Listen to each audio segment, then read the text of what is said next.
You Will Die Here Tonight is a survival horror game that mixes gameplay aspects from both the Resident Evil series and the House of the Dead, meaning you get a gigantic mansion to explore in a top-down retro view, and then you switch to combat in first-person encounters. The twist with this game is that you only have a certain amount of lives before it's completely game over. Each life is another member of your team with their own strengths and abilities, and even sometimes specific quests to do. If you're interested, please stick around for a quick summary on how the game plays, the good, the bad, and then a gameplay highlight at the end, and overall if I recommend it. So let's start with the story. You're a group called the Ares Division. You're composed of different soldiers, medics, craftsmen, demolitions, etc. You're sent here on a mission to solve the mystery of why a rich, successful man would murder his wife and child in his mansion, and what kind of weird experiments were they doing there. You soon find yourself surrounded by zombies as soon as you enter the mansion. You get knocked out and, you fight monsters off, and maybe even a rat or two as you try to survive and escape the island. Alright, moving over to the gameplay.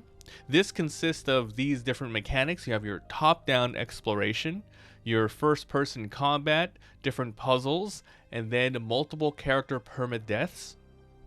Let's start with talking about the top-down exploration. So you have an overhead view. Here you're going to be running around the areas using a map. You could open doors, unlock things, run, climb ladders, and find different treasures, sometimes even dodging traps.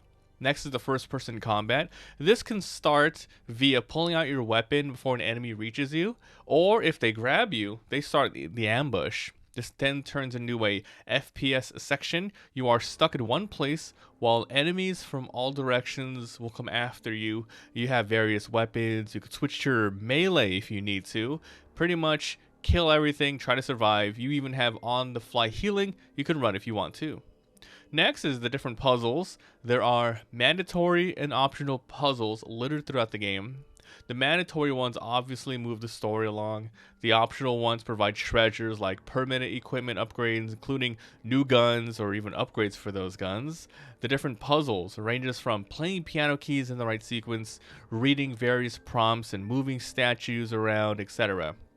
Next is the multiple character permadeath. So after the initial tutorial and getting further in the game, you'll start dying. Hopefully not, but if and maybe when you do, you get to choose one of the other 6 characters to continue playing, your choice, but they all have their own strengths, weaknesses, special skills, and some have special quests for more treasures and other secrets, which I won't spoil in this video.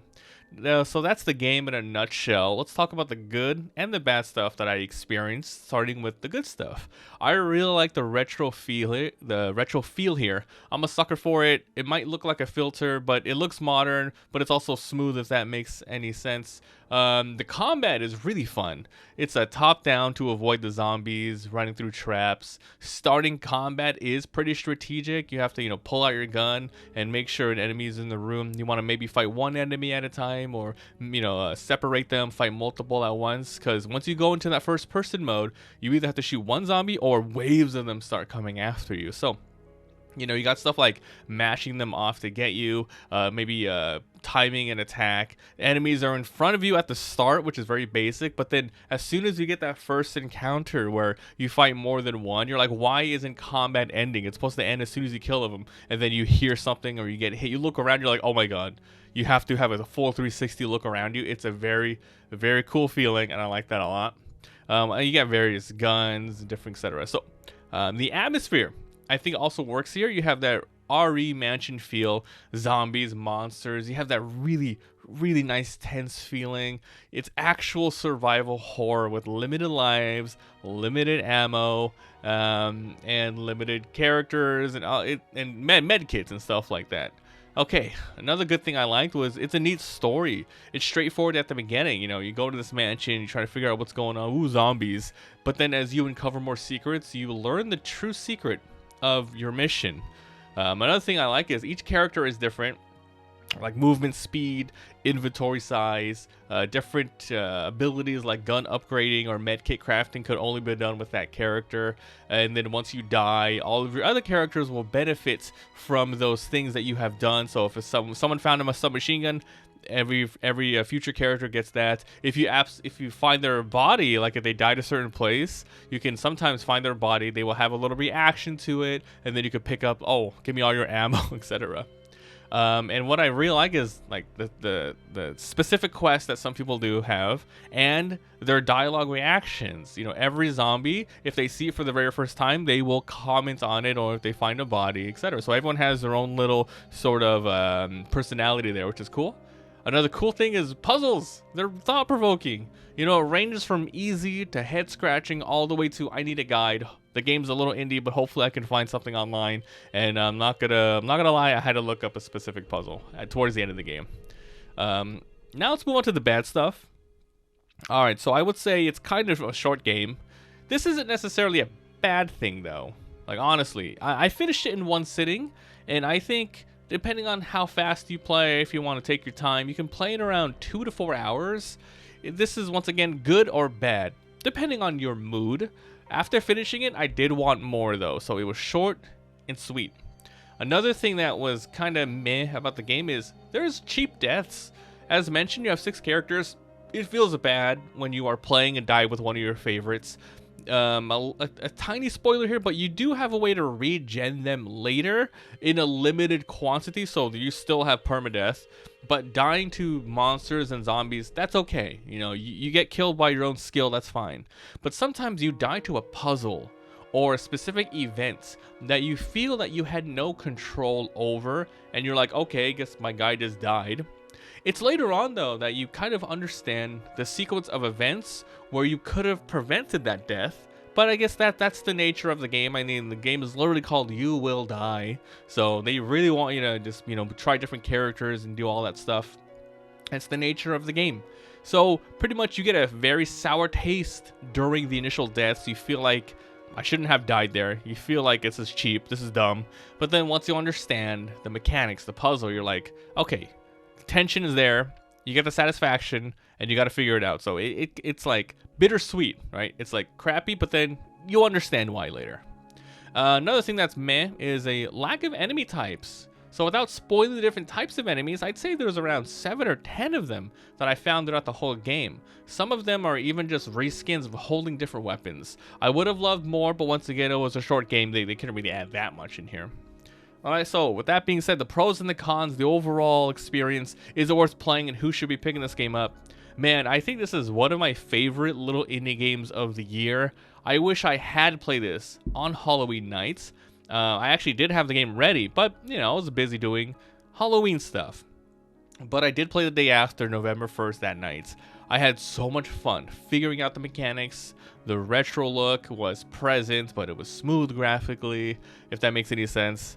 The FPS combat is fun. Running away from zombies to conserve ammo feels good. The puzzles were just hard enough that I had to sit and think about them. The tension of not wanting to die was always present, and added a layer of caring and wanting to play well. You know, you can't just haphazardly go into combat. You have to think about what you're doing next. You have to worry about, you know, the ammo and the medkits you have. It was short but sweet, right? It's also a good mystery twist at the end. It's short enough that I highly recommend playing all the way through. And I recommend it at a full price. $20? This is well worth the price. I hope the dev team makes more games like this. I'd play future iterations. This is a perfect example of a hidden gem that I do hope gets more exposure. So that's it. I'm gonna go ahead and end it here. If you guys enjoyed, like, subscribe, all that good stuff. If you want to see my full playthrough, I'm uploading it all in one video on my Let's Play channel called MabiVsGames 2. There's a link in the description. There's also a link to my Discord and my Twitch where I played all of this. If you want to see me go live there, come to the live stream. Let me know what you guys think of You Will Die Tonight. Is this something you would play? Maybe you passed, but you appreciated it. Maybe you tried it and it wasn't your type of game. Let me know what you guys think. Let us know, and I'll see you guys next time. Bye.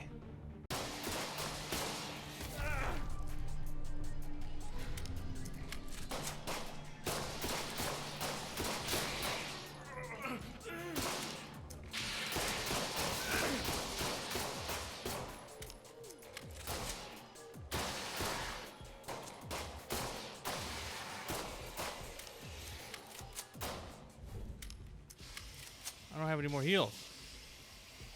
Are you kidding me? I lose here.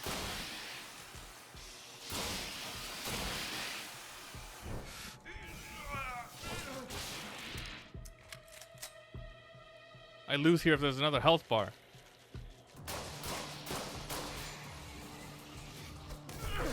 I fucking lose. What? Dude, how do you... Am I supposed to dodge? Oh my god, dude. What are you supposed to do?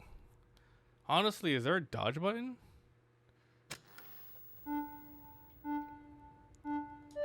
Enter coin? That's what the K coins are for? It reloads?